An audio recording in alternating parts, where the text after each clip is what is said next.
Good morning, friends. I am just logging on today because there were two chapters that we read in our office hours yesterday and we didn't record.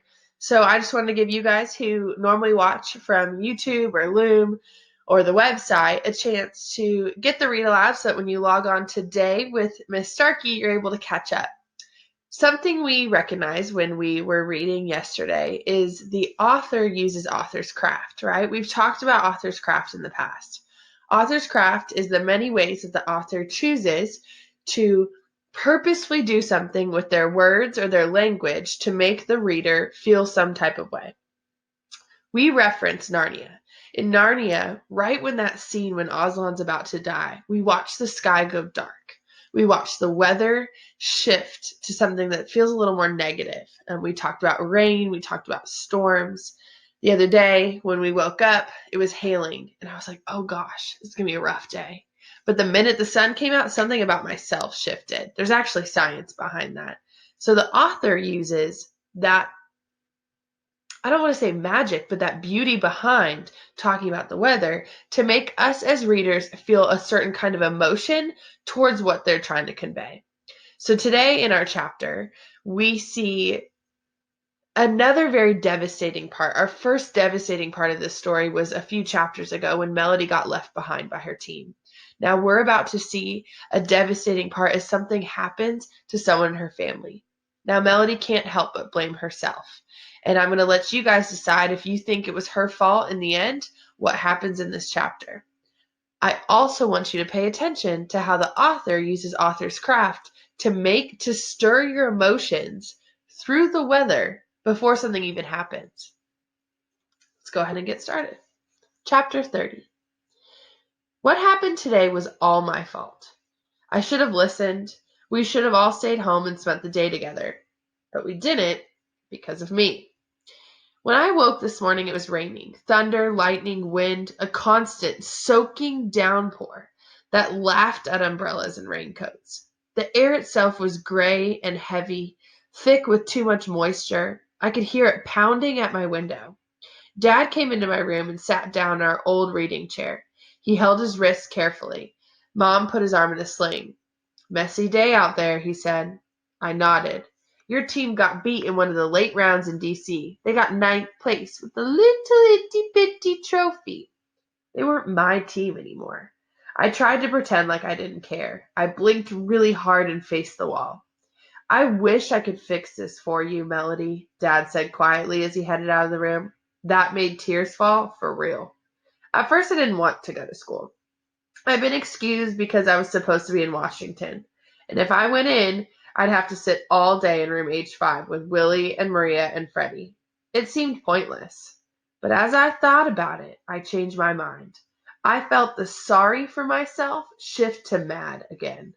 And the mad me decided I was not going to sit at home like a kicked around puppy.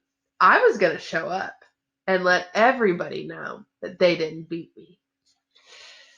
It's going to be weird because you can't actually respond, but I want you to think right now.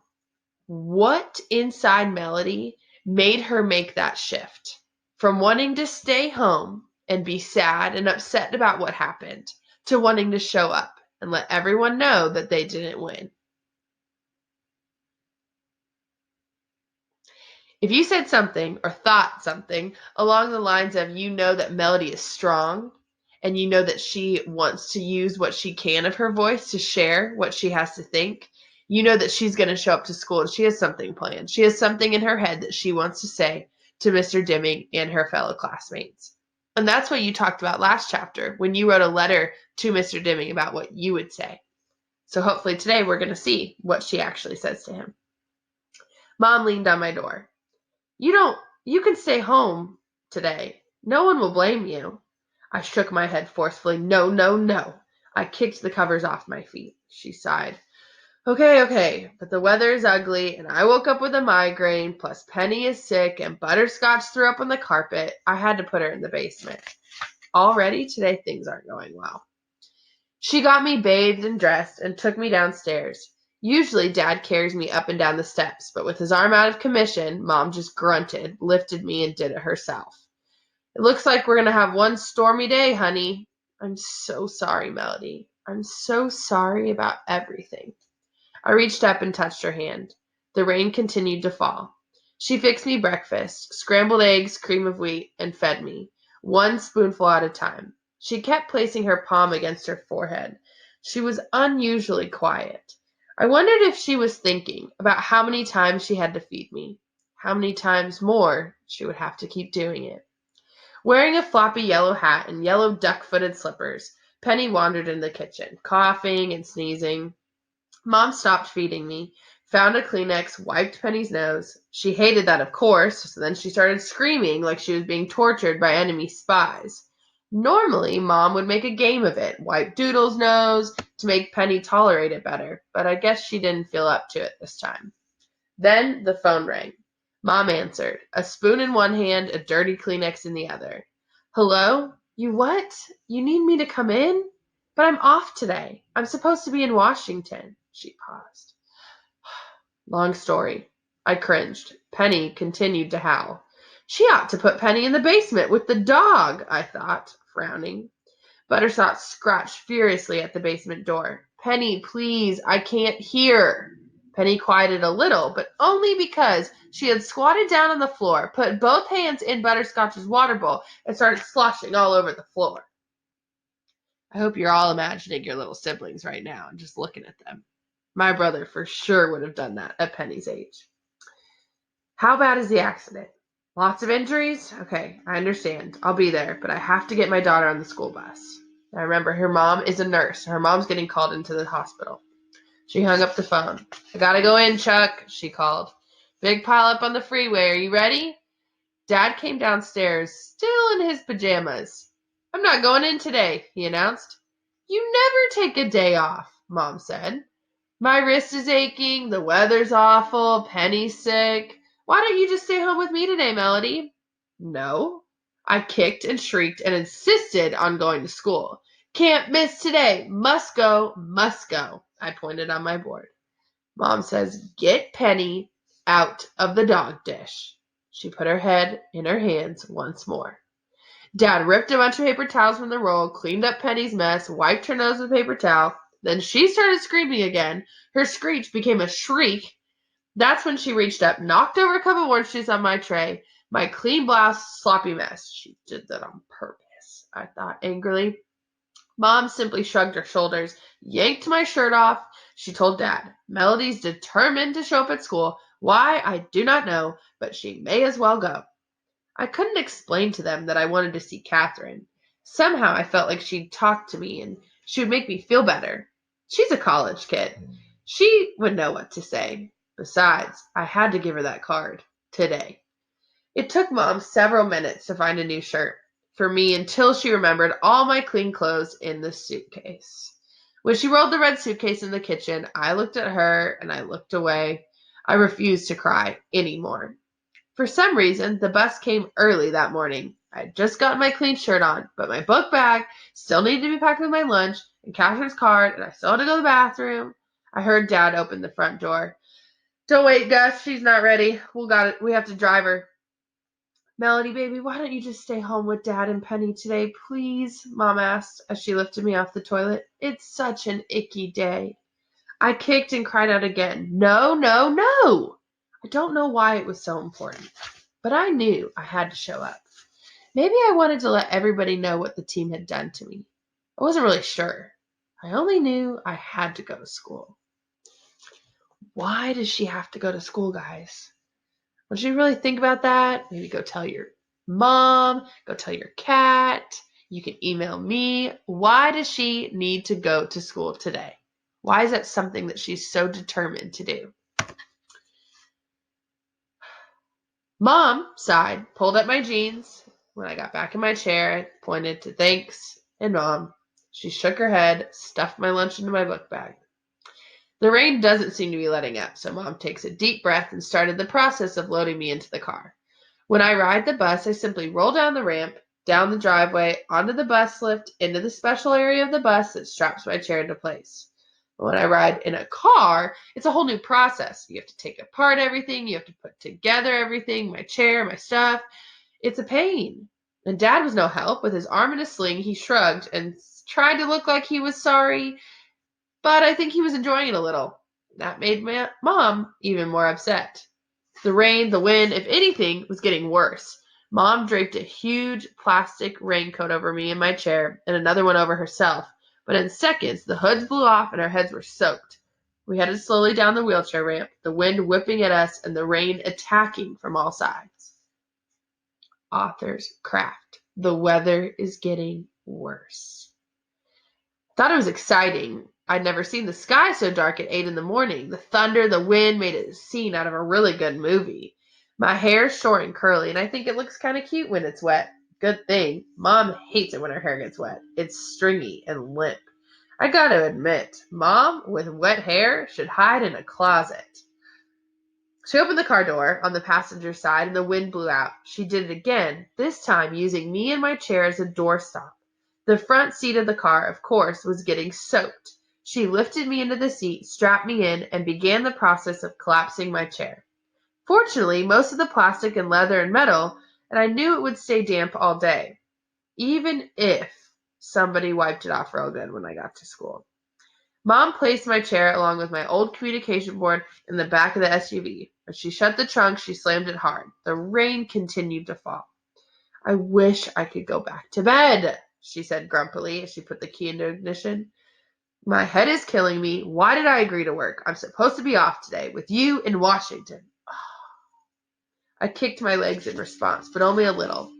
I didn't want to upset her even more. I want you to keep in mind now, which is going to be really important for the rest of this chapter. When she's in the car, her MediTalker, her voice board, where she normally presses what she's thinking, is detached, right? Think about if you have a little sibling who has to go in a car seat. That's kind of what Melody's in, right? And when you take them out and you put them into their stroller, that's when the little snack tray attaches, right? Think of her MediTalker like a snack tray. It's not with her when she's in the car. So she has lost her ability at all to use words to communicate what she's thinking. Okay, so that's why she kicked her mom's chair to be like, I agree. We're going to see that in a second a lot. That's when I glanced down, and I noticed that she'd forgotten my book bag and Catherine's card. I reached over, grabbed Mom's arm, and pointed to my feet. What? She said, irritation in her voice. I kicked, I pointed, I grunted, I pointed to the house, and then Dad, who had changed into his gray sweats, was standing there at the front door, grinning, with my book bag in his hand. I could see Penny still in her little yellow duck pajamas and her little yellow rain hat standing behind him. She had Doodle and Mom's umbrella in her hands. Lightning cracked, thunder followed, rain poured. I watched Mom's hands tighten the steering wheel. She made a noise that sounded like something, almost like a growl.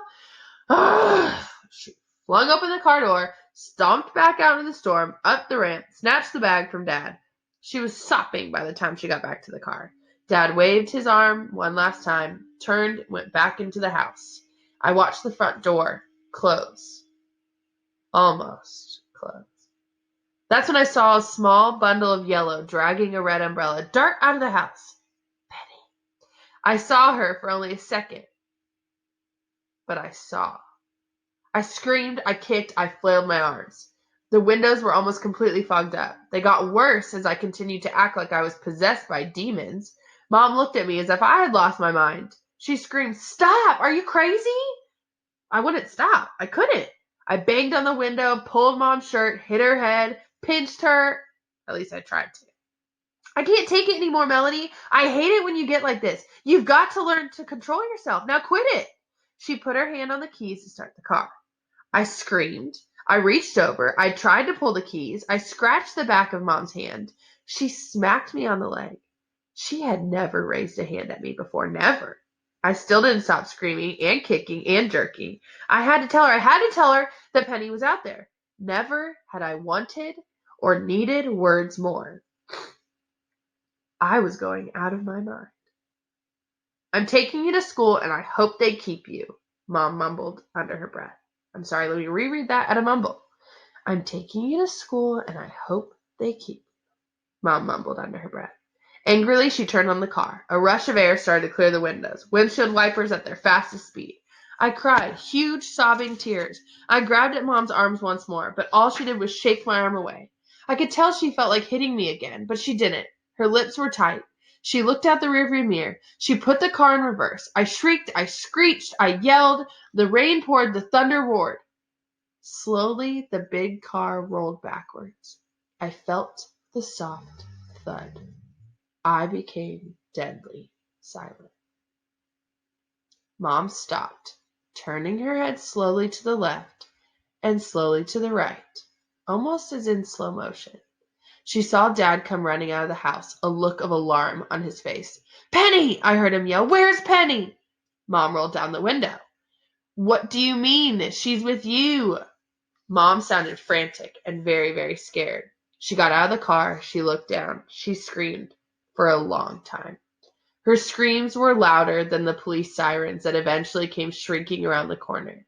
They were louder than the fire truck, louder than the ambulance sirens that followed them, louder than my silent cries. I sat there for what seemed like hours, basically forgotten, strapped into the front seat of the car as rain poured into my open window. I ached with fear. Dramatic chapter ending. Today I want you guys to think of two things. My main question to you was thinking about how the weather helped us predict that something awful was going to happen. And I really think the author made us think that way. He really built up this scene with just this trauma that was happening outside, that they were uncontrollable. That was uncontrollable. Second, Melody said at the beginning of this chapter, go back to it. She said, "What happened today was all my fault. I should have listened. We should have stayed home, but we didn't because of me." Do you think that Penny getting ran over by the car just now was Melody's fault? Do you think she did everything she could have to prevent it? Do you think Melody's to blame? We'll see next chapter if she continues to blame herself and what happens to Penny. Thanks for logging on today, guys. We'll see you soon.